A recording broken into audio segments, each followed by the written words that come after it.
Abrimos, señoras y señores, la tertulia en este miércoles que es 20 de septiembre del año 2023. Hoy abrimos la mesa de análisis internacional y para eso recibimos a los habituales panelistas en este espacio.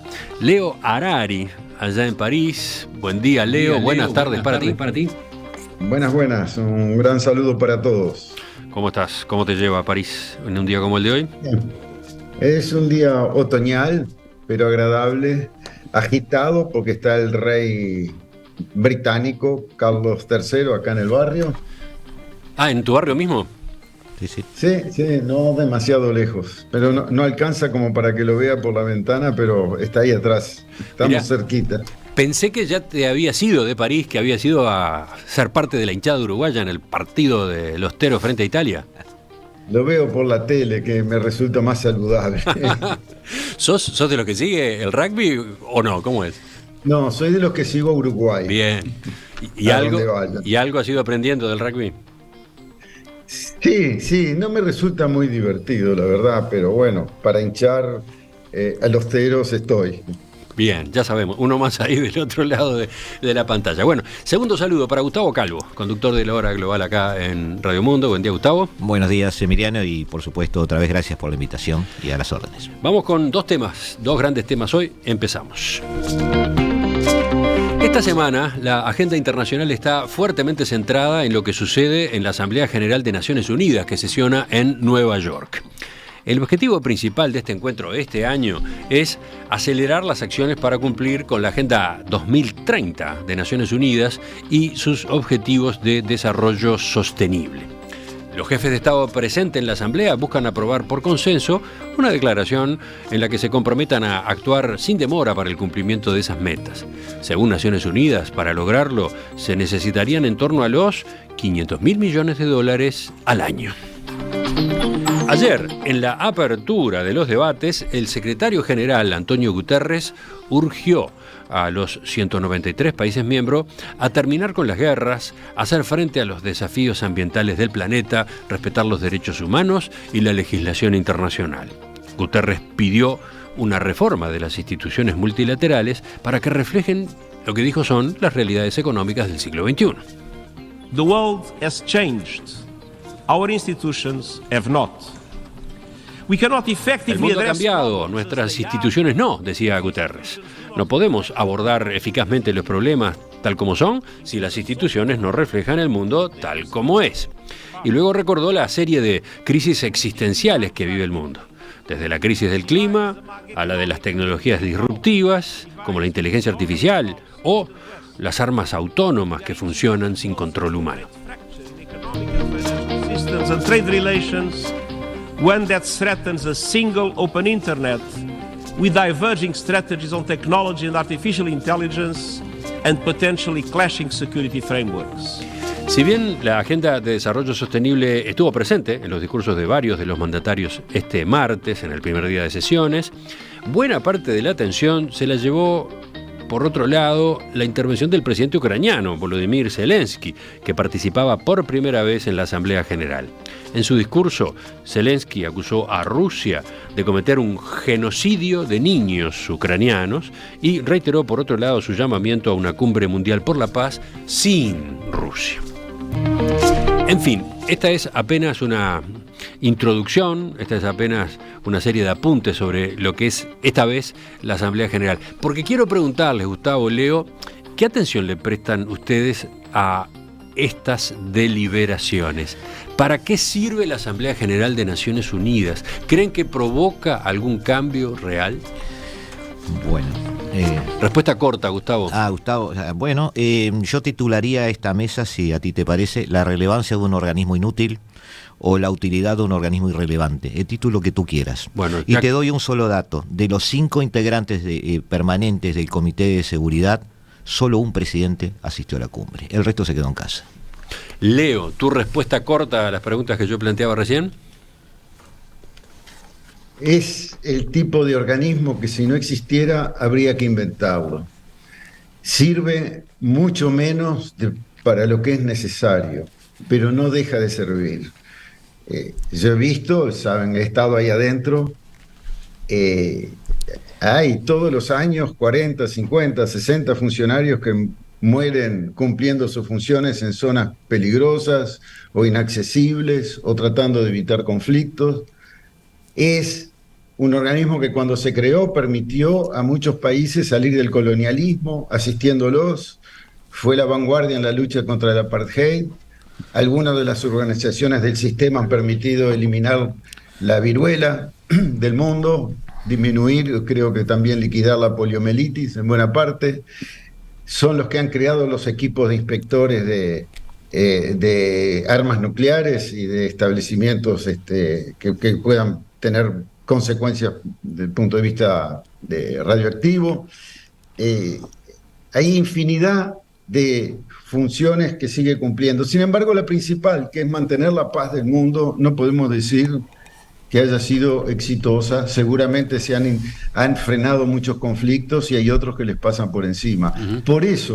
Por eso, la mayor parte de los discursos hasta ahora que yo he estado siguiendo de cerca hablan de que son indispensables cambios. Y el primero que lo dice es el mismo secretario general Guterres. Y a ver, pero con respecto a la Asamblea General misma, porque ahí poníamos el foco. La Asamblea General tiene un sentido. Las decisiones de la Asamblea General no obligan a nadie. Son una fábrica de ideología, una manera de tomar la temperatura del grado de conciencia que se hace a nivel político de los problemas del mundo y de cuáles pueden ser sus soluciones.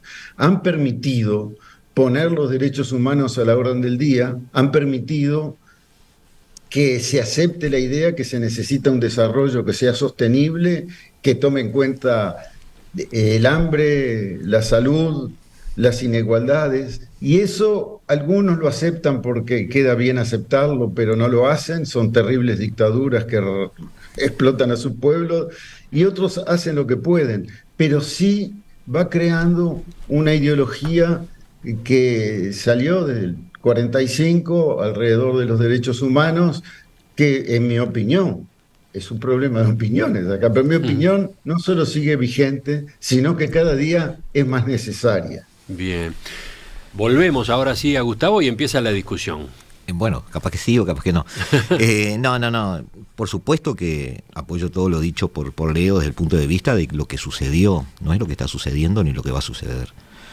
La Asamblea General de Naciones Unidas no es una fuente de derecho formal, pero establece criterios de legalidad. Lo que establecen es lo que se considera correcto y muchas veces en las disputas entre países ese es el camino que se sigue. El gran ejemplo histórico es la posición frente al apartheid en Sudáfrica, donde sentó las bases de una forma de mirar el problema en todo el planeta y que terminó con una especie de bloqueo y finalmente, obviamente no sacó a Mandela de la cárcel, pero sí estableció una forma de pensar en el planeta sobre ese tema. También es cierto que marca el camino muchas veces, como decía Leo, para el tema de derechos humanos.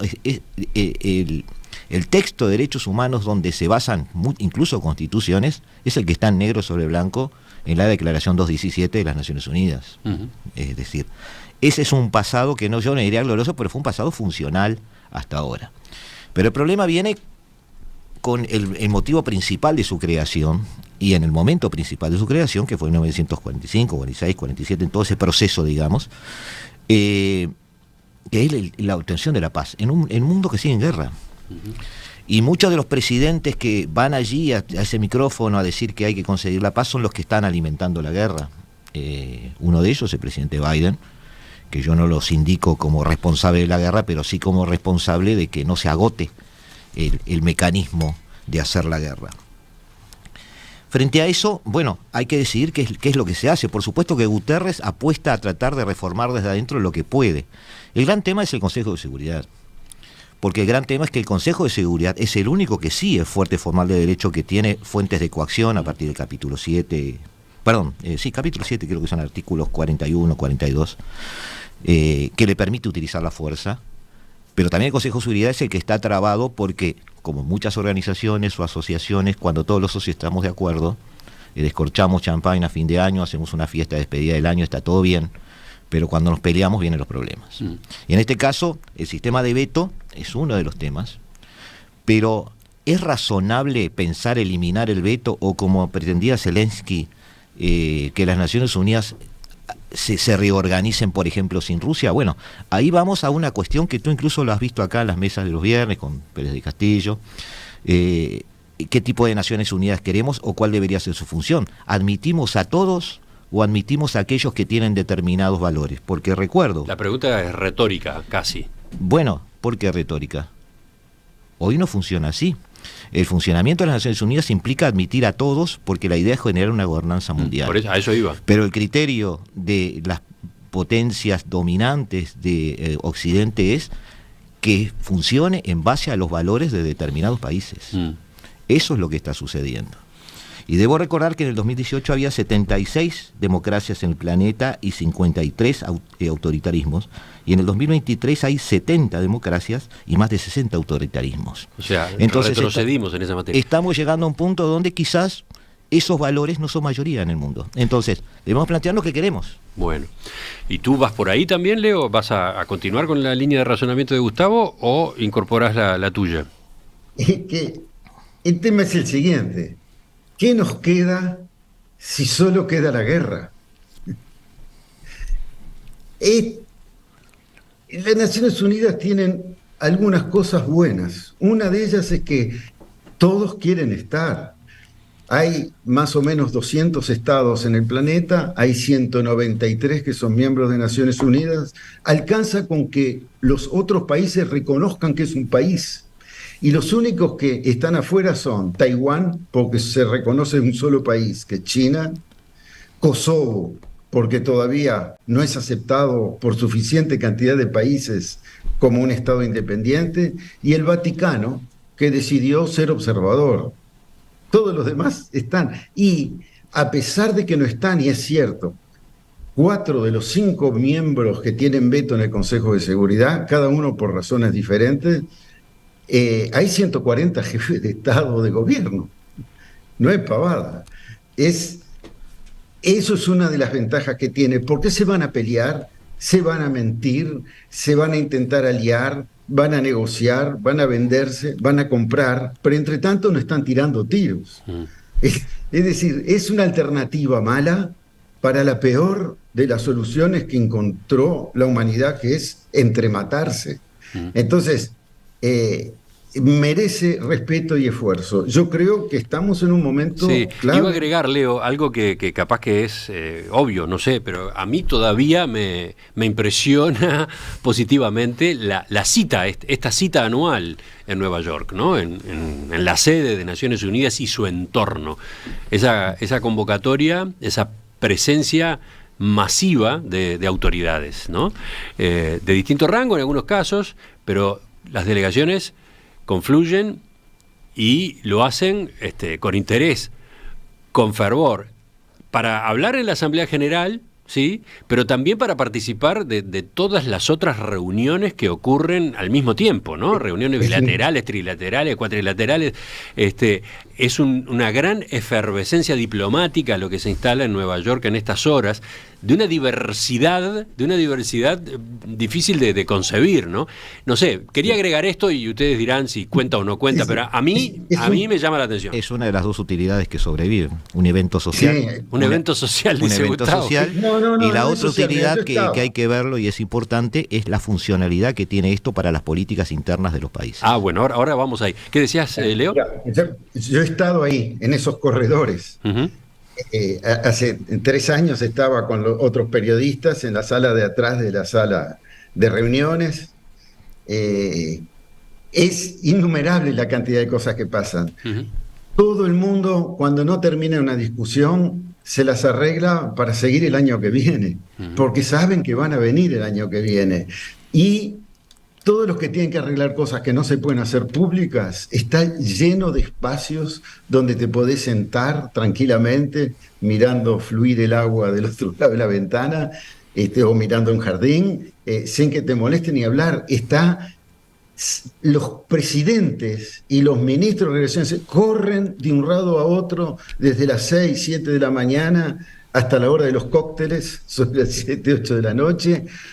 hablando y arreglando cositas y qué sé yo. Es el gran encuentro para resolver cosas y para homenajear cosas y recordar. Eso sirve. Yo creo que haberlo contado en una tertulia. Sí. De que Tiene hasta, ¿cómo decirlo? Un gigantesco desafío por el lado de la seguridad y de la logística, semejante multitud de gobernantes congregada ahí, ¿no? Sí, bueno, esa parte es espectacular, pero está muy bien arreglada. Y ahí al mismo tiempo afuera la cantidad de manifestaciones en la calle. Además. No, pero ¿a dónde iba? Es que eso no es obvio, ¿no? No sé, me parece que la posibilidad de que se concrete algo así, semejante reunión, no es obvio, ¿no? No es obvio, es un pequeño milagro que creo que la humanidad tiene como un logro, no sé. Quería notar eso. Y Leo, ¿tú qué decís? Otra cosita que tiene es que Estados Unidos está obligado a darle visa a todos los que van con una función oficial. Ah, claro. Y entonces se las tienen que comer. Por ejemplo, cuando van los iraníes, hacen todo lo posible para evitar, pero no pueden evitar, porque es parte de su compromiso fundamental. Pasó con Rusia. Nueva York. Pero bueno, hay una parte anecdótica, pero hay una parte funcional. Todo eso sirve y suerte que existe. Ahora, si no hay cambio, no sirve. No, de acuerdo. Que con esto no alcanza, estamos de acuerdo. Pero quería poner el énfasis por ahí, ¿no? En lo que sí es, en lo que sí hay. Sí. Gustavo. Yo lo relativizo un poco. A ver, dale, porque la idea es esa. Estos mismos países se vieron hace una semana en el G20, hace 2 semanas en los BRICS, hace 3 días en el grupo de los 77 en Cuba. Es decir, hoy se resuelven cosas en múltiples escenarios, no en uno solo. Antes es cierto que era el gran evento donde se resolvían temas, pero hoy una organización de cooperación de Shanghái, como va a pasar ahora en un mes, va a resolver un montón de temas con respecto a Asia, que solo se van a resolver ahí.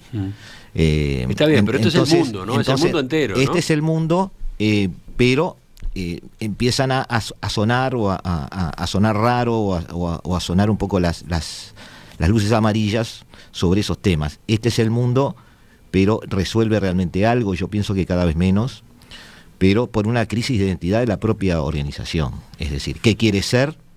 ¿Qué es? ¿Hacia dónde quiere ir? Consejo de Seguridad sigue siendo el problema. Hay dos eventuales reformas que podrían llevarse. Por ejemplo, hoy se habla del veto, se está hablando de que el veto, una vez que un país vete en el Consejo de Seguridad, estaría obligado a fundamentar el veto y que se ponga a debate. Ese podría ser un mecanismo que atenúe ese efecto negativo del veto.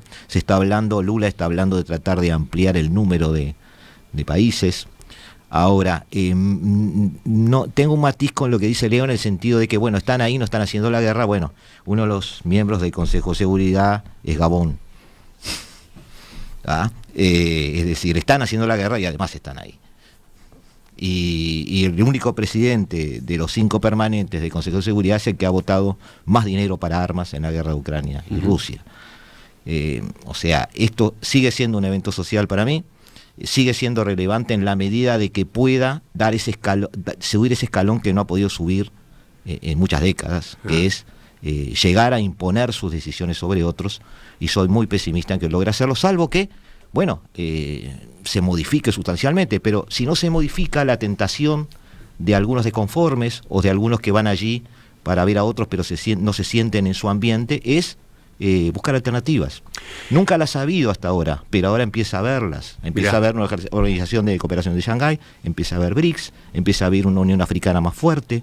Es decir, puede haber alternativas a las Naciones Unidas y eso es mucho más peligroso que esta irrelevancia. Tú lo ves como peligroso. Sí. ¿Leo? No, está bien. Esta discriminación refleja exactamente el momento en que estamos.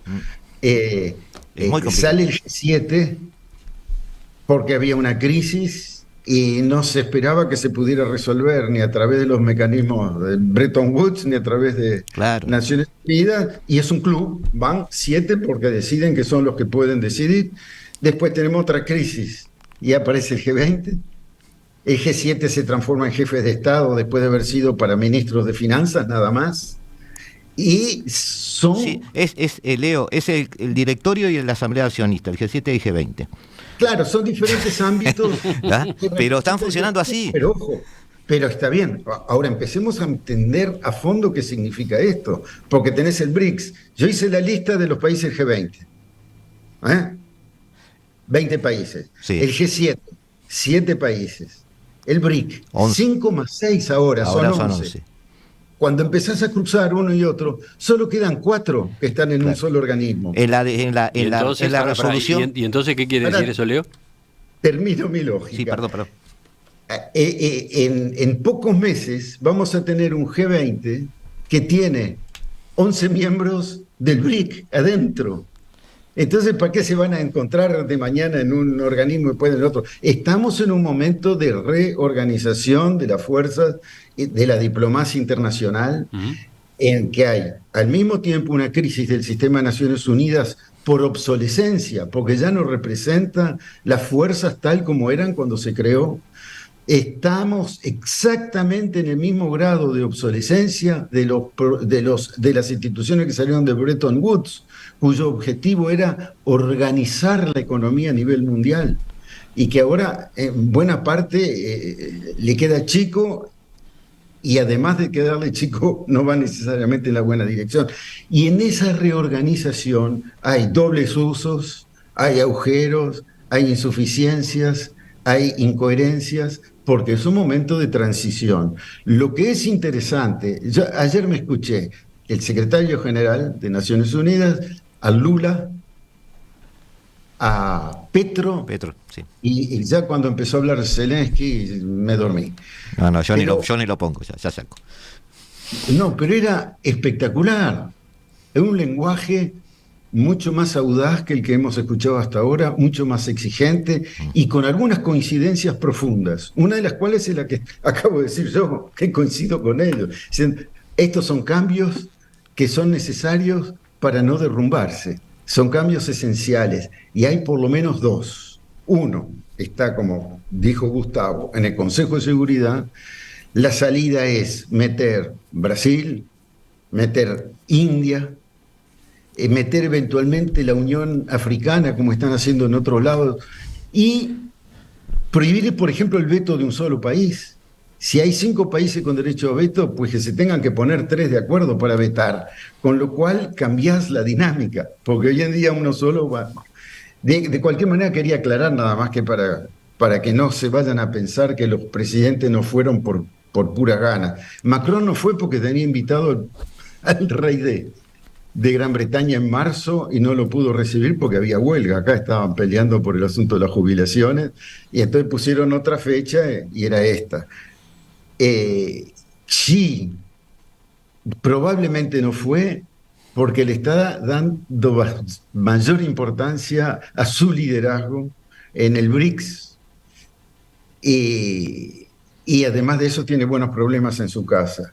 Y Putin ni que hablar, yo creo que ahora a esta altura no sale porque tiene miedo que lo metan preso. No sé muy bien cuál es su lógica, pero digamos que cada cual tenía una razón, no es una cuestión concertada, ni mucho menos. Enseguida ya retomamos esta misma conversación. Les cuento por dónde vienen los mensajes de los oyentes. Hay distintas posturas. La pregunta, recuerden, la que yo les hacía a nuestros invitados hoy en la tertulia: ¿qué atención le prestan a la Asamblea General de Naciones Unidas? ¿Para qué sirve una instancia como esta cita anual de los meses de septiembre? Bueno, por ejemplo, Álvaro dice: los organismos internacionales solo son buenos para sus funcionarios y sus muy jugosos salarios. Después, una payasada total, dice otro, Daniel, pero después también están estas otras posturas, ¿no? Como Sergio, que dice: la ONU es como la democracia. Criticable puede ser, pero no hay una cosa mejor que la sustituya. Si no existiera, el mundo sería peor. Y Vicente dice: yo no creo para nada que la Asamblea Anual de Naciones Unidas sea una reunión social, en absoluto. Es donde se reúnen los presidentes del mundo y ahí, si quieren, se muestran, se presentan, interactúan. Eso no es nada menor. Y agrega: ahí es donde Uruguay pudo presentar su verdad frente a todo el mundo respecto a la sostenibilidad de la producción de carne hace 2 años. Y créanme, hubo un clic, hubo un cambio de actitud multilateralmente. hagan las averiguaciones, aquella presentación fue significativa. Pero bueno. No, de acuerdo. El problema no es que deba dejar de existir, el problema es que su funcionamiento es muchas veces, por lo menos decir, ausente, ¿no? En temas que además, no quiero decir que unos sean peores que otros o más importantes que otros, temas económicos. La FAO, por ejemplo, tiene una gestión brillante, pero desde el punto de vista de la paz y de la guerra, que es la que termina con todos los argumentos, yo diría que hace ya algunas décadas, que mira desde el balcón, ¿no? Me estoy acordando de Libia, los Balcanes, la guerra de Siria, es decir, hay muchísimos elementos donde una guerra de 10 días determina, por ejemplo, toda una gran iniciativa a nivel global que llevó meses o años negociar.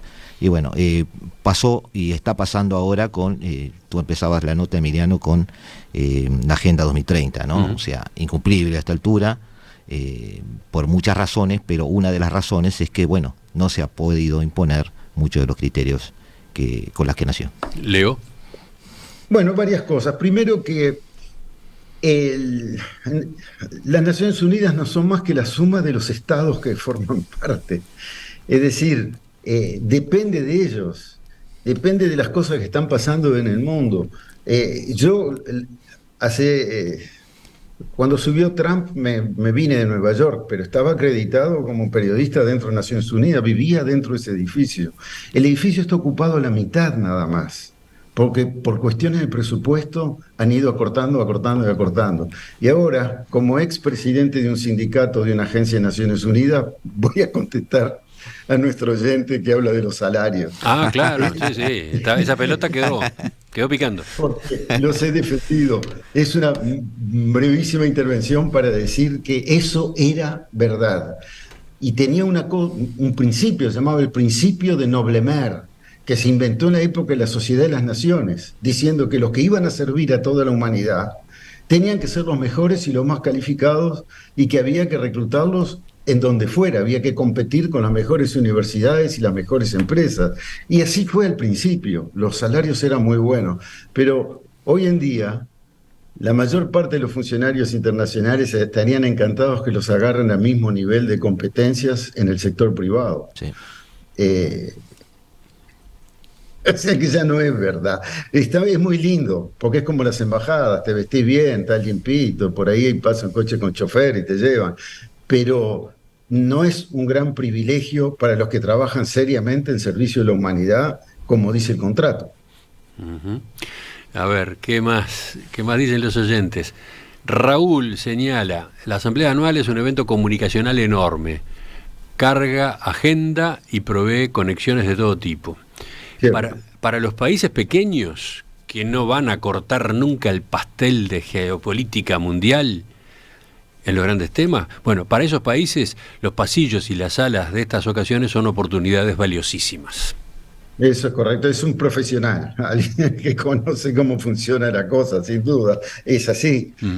Es el gran evento donde podés resolver un montón de cuestiones, a veces que son pequeñas, pero otras veces que son muy importantes, no, ni que hablar. Y hablando de esto, hablando de los países pequeños, y no solo de los pequeños, hay comentarios de oyentes a propósito de cuántas personas hay en sala cuando habla el presidente tal o el presidente cual, ¿no? Le pasó a Petro, ¿no? Le pasó a Petro, le pasó a la calle Pou ayer también, sí, cuando le tocó sobre las 9 de la noche, hora de Uruguay. Cierto. Digamos que la sala estaba bastante vacía y las cámaras destacaban a la delegación uruguaya y algún otro rincón de la platea. ¿Qué dicen ustedes de eso? De cómo se distrae la atención, entre comillas. Lo de Petro era lógico porque antes estaba Biden. Claro. Y cuando habla Biden, vos tenés el representante del país que tiene que estar, aunque nomás fuera por diplomacia, y después tenés todos los secretarios que están ahí para escuchar hasta el detalle algún tema del cual están especializados, pues son gigantes, las delegaciones son grandes. Entonces es normal que terminó de hablar Biden y ya el resto se van a hacer los deberes a la oficina y no les interesa. Pero todos esos discursos están pocos minutos después traducidos ya en varios idiomas accesibles desde internet. Lo que hacen lo mismo los periodistas, suben a sus oficinitas, a sus rincones y lo sacan de la información que tenés en el sitio de Naciones Unidas. Y de paso digo esto aconsejando que se escuchen o lean el discurso de Lula y el de Petro, muy diferentes, pero con algunos puntos de confluencia muy interesantes porque plantean cosas concretas de salida adelante del sistema de naciones en el Gustavo. mundo de hoy. Sí, en realidad no, lo de Petro también hubo un poco de mala educación, ¿no? Porque también muchos se quedaron allí charlando, había un ruido infernal, Petro no podía hablar, hubo que llamar la atención, pero sí, es como dice Leo, es decir, obviamente aún dentro de un entorno multitudinario donde todos tienen representación, hay voces que son las que todos quieren escuchar y otras voces donde, bueno, me enteraré después por la grabación del discurso o lo que fuera, porque hay una tarea fuera del lugar de la asamblea. Hay una tarea en oficinas, en comunicados de prensa, en conversaciones con la prensa, porque muchos de ellos salen a los pasillos a hablar con la prensa, y suceden esas cosas. Sigo insistiendo, es que tiene un valor. Pero a ver, pregunta por ejemplo a otro oyente, ¿no debería ser obligatorio estar en sala? Que las delegaciones estuvieran en sala escuchando a todos. Sí, No sé si ¿sabés lo que puede, pasa? Que es como dijo Leo, no están en 160 personas en salas, son delegaciones con muchas personas. Entonces debemos hacer obligatorio que alguien que tiene relevancia dentro de la delegación y que tiene una reunión, por ejemplo, con otro jefe de Estado en minutos, deba faltar a la reunión porque está en sala escuchando a otro país. Bueno, hay una multifuncionalidad y un tiempo acotado en todo esto. Entonces es como decir, todos los senadores deberían estar todos sentados en su lugar en cualquier parlamento. Bueno, no, hay una cierta libertad de movimientos porque la idea es que esa libertad de movimiento también permite hacer más de una cosa a la vez, establecer esos contactos de que estamos hablando, y es cierto que muchos países tienen algo que decir que puede influir en la vida de otros inmediatamente. Tiene un efecto fáctico muy fuerte, lo que hablaba es que si estuviera Putin, por ejemplo, lo que hubiera dicho, lo que dijo Biden, por ejemplo, Brasil, desde el punto de vista de Sudamérica, si tuviera tenido un discurso bajado a tierra en el sentido de cuáles son sus estrategias de política exterior para la región, bueno, hubiera sido algo donde todas las delegaciones sudamericanas hubieran estado presentes porque les atañe directamente. Pero no es la dinámica, digamos, y no pienso que sea algo tan complicado, porque en definitiva todos los cuerpos diplomáticos profesionales, todos están obligados y todos lo hacen, saben lo que dijo cada país y cuál fue su mensaje. Leo. Eso se sabe de antes. Si vos mirás las imágenes de cualquier parlamento del mundo, casi nunca están todos los diputados o los senadores. Esa es una buena anotación. Sí, sí, claro. Hay dinámicas que son de una gran riqueza alrededor del evento del discurso. El discurso se consigue un rato después. Yo dejé Zelensky colgado porque ya estaba cansado de ver la tele, porque sé que después, cuando estoy disponible, leo el discurso, no se me pierde nada.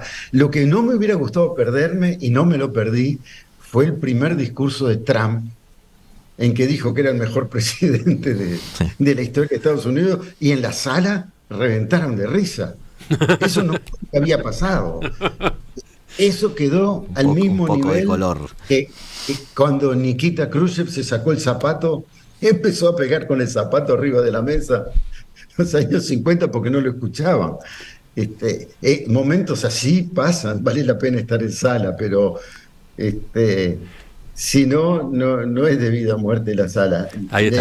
Les agradezco que hayan hecho comentarios sobre estos aspectos que capaz que son anecdóticos, pero que forman parte de la conversación, forman parte de la discusión que yo he escuchado entre los ciudadanos comunes y corrientes a propósito de la Asamblea General de Naciones Unidas, ¿no? Pero está bien lo que dice Leo, vale para cualquier legislador. Sí, a ver, vayamos al inicio del tema. ¿No le estamos dando un valor al hecho de tener contactos con los demás? Bueno, tener contacto con los demás no es estar codo a codo con él o con la delegación que está al otro lado de la sala y estar obligado a escuchar 8 o 20 minutos de lo que dice el presidente de ese país. Tener contacto implica muchísimas formas de intercomunicación. Bien.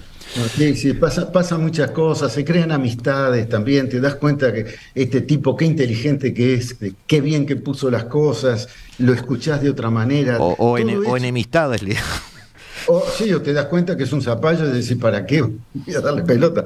Pero todo eso ayuda a hacer una sensación de que somos un mundo y no un país encerrado en sí mismo. ¿De qué otra manera vamos a salir de los problemas globales que tenemos? Cada vez tenemos problemas que son más globales, que conciernen más países. Las fronteras cuentan cada vez menos. Las fronteras no paran los virus, no paran los inmigrantes, no paran los tanques rusos, no paran muchas cosas las fronteras. Y ahí estamos hablando cada cual desde su torrecita, pero en presencia de todos los demás. Falta mucho, pero contribuye.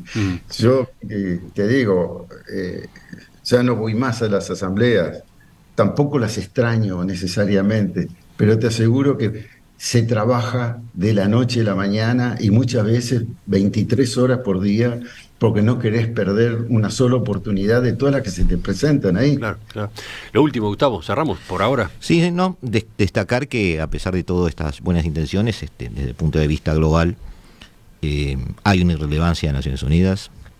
Están empezando a surgir las que podrían convertirse en alternativas. Por ahora son reuniones de países.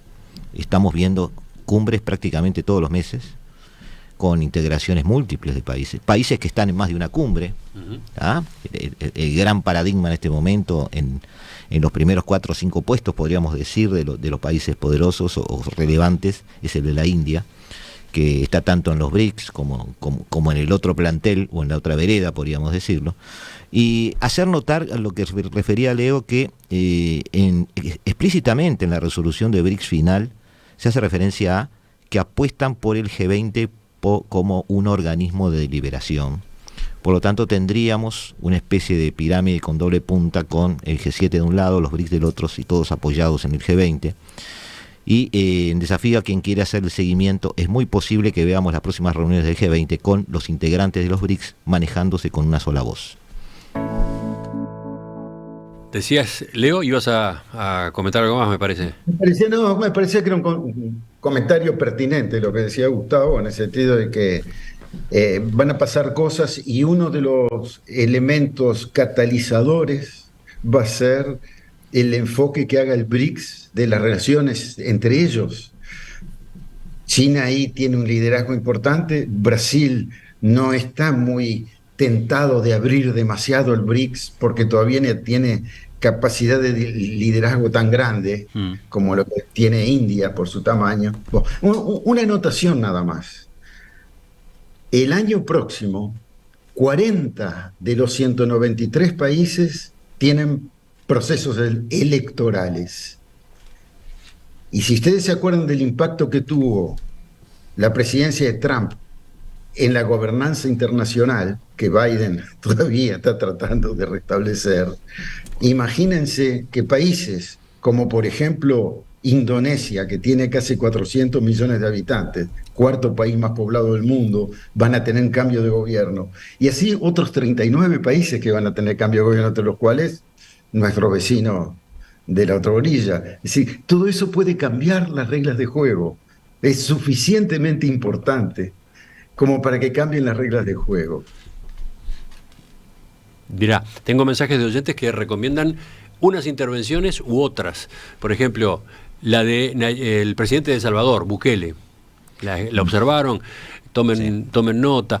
La del presidente de Nigeria, capaz que tuvo mucha audiencia uruguaya, el presidente de Nigeria, país clave, porque habló antes de la calle Pou anoche, y yo me pregunto cuántos habían visto su cara alguna vez, cuántos se imaginaban de qué manera se expresa, ¿no?